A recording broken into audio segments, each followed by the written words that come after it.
Hi, my name's Dennis Ward, and we are on a journey to find out the right way to record a metal song, metal rock song. And over the course of many years, I've had lots of time and experience to consider a list of my top metal myths that I'd like to debunk. So, the first myth I would like to debunk is the you must high pass and low pass certain signals.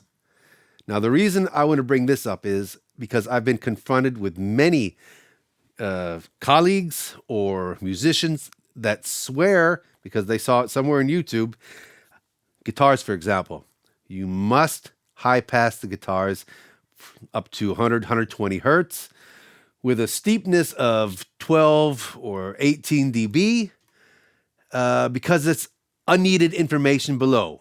And though in theory this might be correct in a mix situation, before you just start clicking on EQs here and there, have a listen to see if you actually have any information in that register to remove or not. If you can't hear it because maybe you don't have the acoustic surroundings or the speakers to actually hear that information, almost every DAW has some kind of a plug-in, like an analyzer where you can see the information below. And look, does it need to be removed? Is it really there? Is it so much of a problem? Now, the reason I say that is because let's say that your recording engineer recorded the guitars and used a high pass filter at 18 dB steepness and cut off about 100 hertz, right? So it's gone. So you come back in your mix and you do the same thing. You say, well, you're just removing something that isn't there, so it's not really going to hurt it. Well, in my ears, and if you really A-B it and try it a few times, keep cutting 100 hertz, take one signal, cut 100 hertz, do it again, do it again, do it again. Listen to what happens to that signal. You lose depth. It becomes more and more two-dimensional.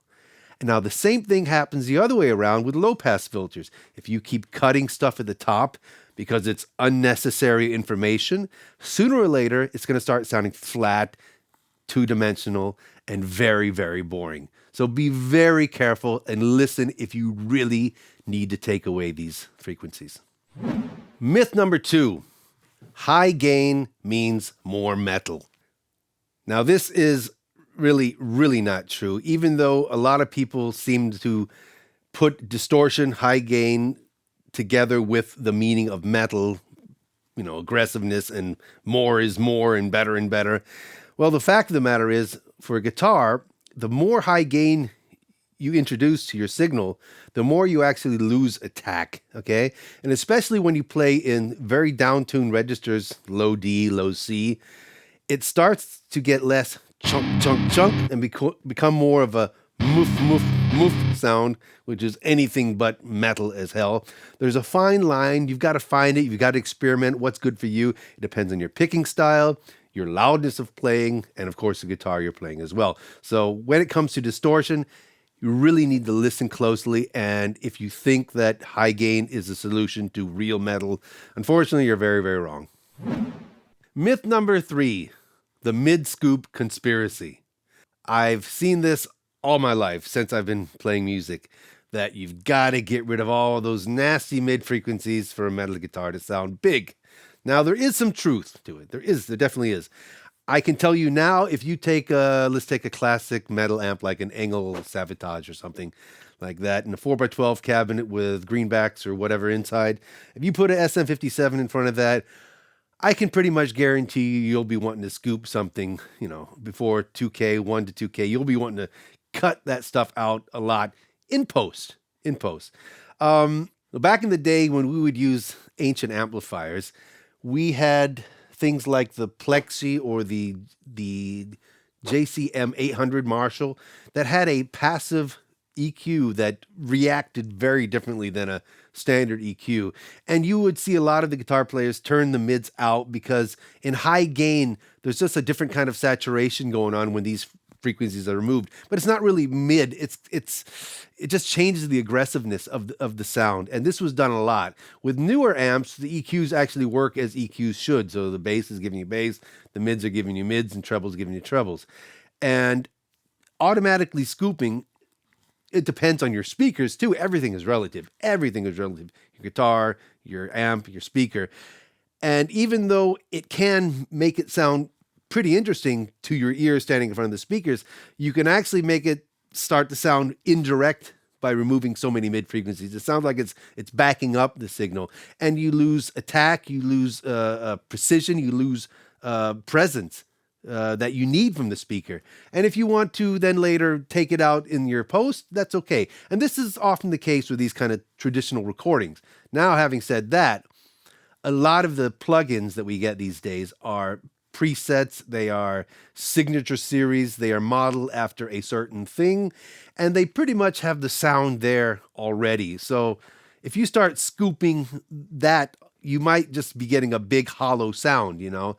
So I'm not very sure that always scooping is a great idea. Actually, I'm very sure it's not a good idea in many, many cases. Again, you got to use your ears, and it is not the solution to the ultimate metal guitar sound.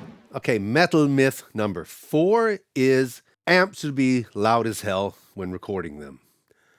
Now, admittedly, it's pretty cool to stand in front of an amp that's just blaring and you're playing and it's just, moving your hair and shaking your pants. It's a great feeling.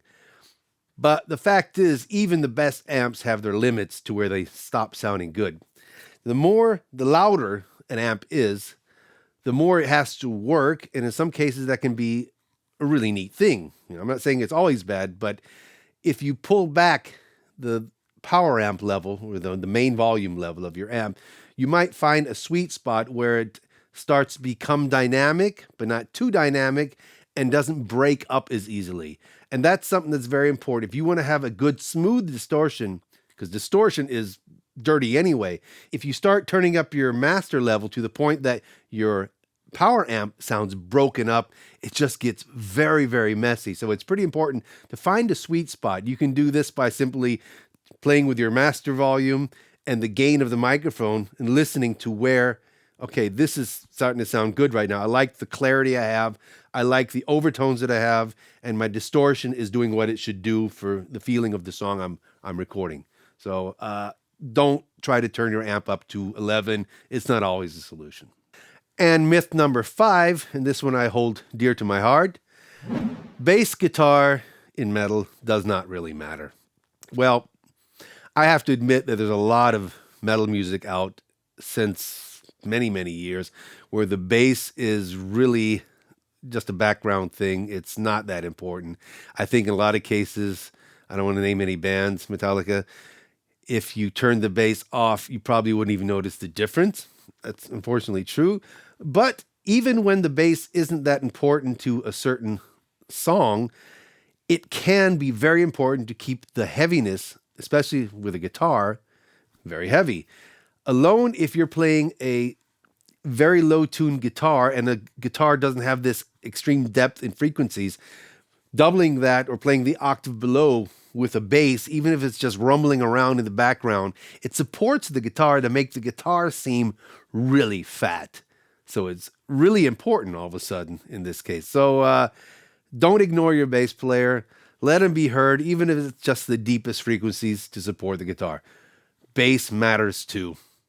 So those were our first 5 myths debunked. If you have any questions or comments, be sure to leave in the comments section below. Be sure to subscribe. Be sure to check us out at hoffa-college.com. And until next time, take care.